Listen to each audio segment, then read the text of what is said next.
జ్యోతిషాస్త్రరీత్యా ద్వాదశ రాశుల్లో 12వ రాశి అయినటువంటి మీనరాశి మిత్రులారా, మీరు పూర్వభాద్ర నక్షత్రం 4వ పాదం, ఉత్తరాభాద్ర నక్షత్రం 1, 2, 3, 4 పాదములు, రేవతి నక్షత్రం 1, 2, 3, 4 పాదాలకు జన్మించిన మీరు మీనరాశి వారిగా పరిగణించబడుతున్నారు. ఈ యొక్క ఆగస్టు 2024 శుభాశుభ ఫలితాలను అంటే ఏళ్నాడు శని 12వ స్థానంలో సంచరిస్తూ మీనరాశి మిత్రులకు ఈ యొక్క మీనరాశి వారి నెల మొత్తం కొన్ని విషయాల్లో జాగ్రత్తగా ఉండాలి.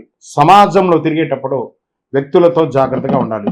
ఈ రాశి వారికి గ్రహ సంచారం అనుకూలంగా లేనందున వలన మిశ్రమ ఫలితాలు గోచరిస్తున్నాయి. కానీ ఈ నెలంతా 12వ ఇంట్లో తిరోగమన స్థితిలో ఉన్నారు. రాహు ఈ నెల మొత్తం రాశిలో ఉండడం, దేవగురు బృహస్పతి అంగారడితో మూడవ ఇంట్లో కూర్చోవడం, సూర్యుడు 5వ ఇంట్లో ఉండడం, ఆగస్టు 22 నుండి తిరోగమన బుధుడు 5వ ఇంట్లోకి ప్రవేశించడం కొంచెం జాగ్రత్తగా ఉండాలి. కుజుడు 3వ ఇంట్లో ఉంటాడు. ఈ నెల ప్రారంభం నుండి చివరి వరకు శని 12వ ఇంట్లో తిరోగమన స్థానంలో ఉంటూ బుధుడు మరియు శుక్రుడు శ్రద్ధ వహించాలి, ఆందోళన కలిగిస్తూ ఉంటారు. ఉద్యోగం కొంచెం గందరగోళంగా ఉంటుంది. ఉద్యోగంలో సహోద్యోగుల నుంచి సహకారం అందకుండా ఉంటుంది. చేపట్టిన పని అంతా కూడా మందకోడిగా జరుగుతుంది. నిరుద్యోగ ప్రయత్నాలు విఫలమవుతాయి. జాగ్రత్త. ఉద్యోగస్తుల కోసం చేస్తున్నటువంటి వారు ఈ నెలంతా ఇబ్బంది. ఈ కుటుంబంలో చాలా గందరగోళాలు అవకాశాలు ఉన్నాయి. చెప్పడానికి కొంచెం నాకే బాధగా ఉంది. ఈ నెలంతా ఇలా చెప్పి ఇబ్బంది పెట్టాలంటే ఈ నెల చాలా గ్రహాలు కూడా కొంచెం ఇబ్బందిగానే ఉన్నాయండి. చెప్పక తప్పదు. కుటుంబాన్ని అంటే మిమ్మల్ని భయభ్రాంతులు చేయడానికి కాదు, మిమ్మల్ని జాగ్రత్త పరచడానికి. మనం వెళ్తూ ఉండగా ఒక దారిలో ఒక స్పీడ్ బ్రేకర్ ఉంది అని మీకు తెలియకుండా పోతే కింద పడతారు కదా, మాలాంటి వాళ్ళు చెప్తే అదే స్పీడ్ బ్రేకర్ అనుకోండి, జాగ్రత్తగా వెళ్ళండి అంతే. తోబుట్టువుల కోసం ఖర్చు పెట్టే అవకాశాలు ఉన్నాయి. అన్నదమ్ముల కోసం ఖర్చు పెట్టే అవకాశాలు ఉన్నాయి. ఆర్థికంగా ఖర్చులు విస్తృతం అవుతుంది. అది భూమి మీద కావచ్చు, ఇల్లు మీద కావచ్చు, హెల్త్ పరంగా కావచ్చు, వ్యాపార పరంగా కావచ్చు, ఇంటిలో శుభకార్యాలు కావచ్చు, అన్ని రకాలుగా ఒక మంచినీళ్ళ ఖర్చులాగా ఆర్థికంగా మీకు పెరిగే అవకాశం ఉంది. ఆరోగ్యపరంగా హెచ్చుదక్కులు చాలా ఉన్నాయి. ఇంట్లో పెద్దవాళ్ళ యొక్క అనారోగ్యం మీకు మనశ్శోభను తీసుకొచ్చి పెట్టింది. వృత్తి వ్యాపారంలో అధికంగా కష్టపడాలండి, స్వల్ప లాభంతో బయటపడతారు. మాస చివరంలో మళ్ళీ ఆరోగ్యపరంగా మళ్ళీ పుంజుకుంటారు. గృహ నిర్మాణాలు ఏమైనా ఉంటే అవన్నీ కూడా మందకోడిగా సాగే అవకాశాలు. ఈ నెల ప్రత్యేక శ్రద్ధ వహించాలి. వివిధ రకాల ఆరోగ్య సమస్యలు దారితీస్తాయి. ఆప్తుల నుండి శుభకార్య ఆహ్వానాలు అందుతాయి. విద్యార్థులు చాలా కష్టపడాలండి. ఎగ్జామ్స్కి అంతా ఉన్న వాళ్ళంతా కూడాను చాలా చదవాల్సి వస్తుంది. రాజకీయ నాయకులకి గడ్డు కాలం అనే చెప్పచ్చు. వ్యవసాయదారులకి బాగుంది. షేర్ మార్కెట్ అస్సలు ముట్టుకోకండి. మీడియా రంగం వారికి మిశ్రమం. ఐటీ రంగం వారికి స్ట్రెస్. వివాహం కాని వారికి నూతన వివాహానికి అవకాశాలు మాస చివరి భాగంలో ఉంది. అదృష్ట సంఖ్య 9. బ్లూ కలర్ వాడండి.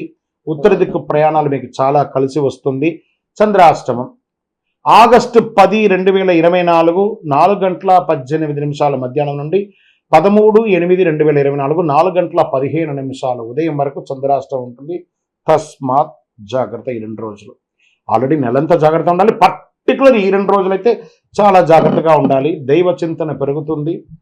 చాలా అద్భుతమైనటువంటి పరిపక్వత్వం వస్తుంది. గురు భగవానుడు కాస్త బాగున్నా మీకు మిగతా గ్రహాలని కొంచెం ఇబ్బంది పెడుతున్నాయి కాబట్టి చాలా పరిపక్వత పొందుతారు. అందులోనూ అలంకార ప్రియులుగా ఉన్నటువంటి మీనరాశి మిత్రులారా కాస్త కాస్మెటిక్స్ అన్నిటికీ కూడా దూరంగా ఉండడానికి ప్రయత్నం చేయండి. అది స్త్రీ పురుషులు ఎవరైనా కూడా. ఎదుటి వారితో మాట్లాడేటప్పుడు చాలా జాగ్రత్తగా ఉండండి. మీ వయస్సు ఎంత ఉందో అన్ని దీపాలు దక్షిణామూర్తి లేదా గురు భగవానుడు ఎవరైతే ఉన్నారో అక్కడికి వెళ్ళండి. శని భగవానుని ప్రార్థన చేయండి. నవగ్రహాలకి ప్రదక్షిణం చేయండి.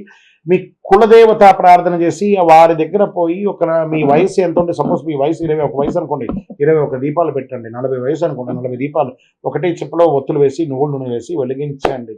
ఆ దీపం కరుగుతూ ఉండగా మన దోషం అంతా కరుగుతుంది. సరే, ఈ నెల మీరు చాలా ముఖ్యంగా చేయవలసినటువంటి పరిహారం ఏమంటే సైలెంట్గా ఉండడం. ఏ విధమైనటువంటి కొత్త వ్యాపకాలకి వెళ్లకుండా ఉండడం మంచిది. ఆహారపు అలవాట్లు అదుపులో ఉండాలి. కాబట్టి చాలా జాగ్రత్తగా ఉండండి. మీ యొక్క వ్యక్తిగత జాతకం తెలుసుకోవాలనుకుంటే మా కింద కనబడుతున్నటువంటి నంబర్కి మీ యొక్క పేరు, date of birth, time of birth, place of birth WhatsApp చేయండి. ఇంకనూ ఆనందంగా ఉండడానికి చిరునవ్వుతూ ఉండండి. ద్వాదశ రాశి మిత్రులారా, ఈ నెల రాశి ఫలితాలన్నీ కూడాను ఎంతోమంది సద్గురువులందరితోనూ డిస్కస్ చేసి ఆ గ్రహాల అన్ని ఫలితాలని మేము క్షుణ్ణంగా చేసి వాస్తవాన్ని బట్టి దైవ సాక్షిగానే మేము అన్ని కూడా మీకు చెప్తున్నాం. మీరందరూ కూడా క్షేమంగా ఉండాలని మనస్ఫూర్తిగా కోరుకుంటున్నాం. తిరుపతికి వచ్చినప్పుడు మన అయ్యప్ప స్వామి వారి 18 అవతారముల దేవాలయం జీవకోణలో నిర్మించాం. ఆ దేవాలయాన్ని దర్శనం చేసుకోండి. రైల్వే స్టేషన్ నుండి బస్ స్టాండ్ నుండి ఒక 3 కిలోమీటర్ల దూరంలో ఉంటుంది. వందే మాతరం, వందే మాతరం, వందే మాతరం. చంద్రమౌళి వెంకటేష్ శర్మ గురుస్వామి శరణమయ్యప్ప.